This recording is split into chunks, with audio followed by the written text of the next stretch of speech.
అదేందో గాని ఈ నడమ షెట్లకు కూడా పైసలు కాస్తున్నాయి. ఉల్లా 1-2 నోట్లు కాదు, కట్టలే బియ్యం డ్రమ్ములు ఉనికిలాడినా బయటపడుతున్నాయి. కొన్ని పార్ల డ్రైనేజీ పైపులకెళ్ళి వస్తుంటాయి కట్టల పాములు. అంతకు కాకుంటే అడవిలు ఇడిచిపెట్టిన కార్లలో దొరుకుతుంటాయి.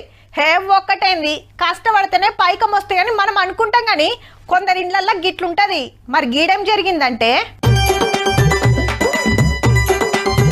కిటికీలకేంచి వాడేస్తున్నాయి షిత్తు కాయిదాలు అనుకునేరు. కడక్ నోట్ల కట్టలే. హగో కిందున్నోళ్ళు పరిశాన్ అయి చూస్తున్నారు. నీ పైకం గంతెక్కువైనాయి అంటారేమో, లోపట చూడురి ఓ పారి.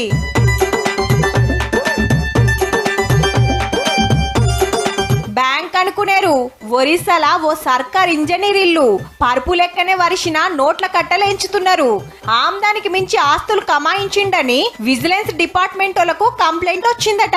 పొద్దుగాల ఒక్కపారే ఆఫీసర్ గారు చుట్టాలిండ్లు 7 తావుల్లో పుణుకులాడితే 2 కోట్ల రూపాయలు దొరికినాయి.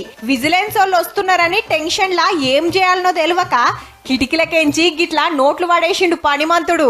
2 కోట్ల రూపాయలు ఇంటి మీద పడేసి మళ్ళా తీసుకుందామని ఉపాయం చేస్తే ఉత్తగానే దొరికిండు.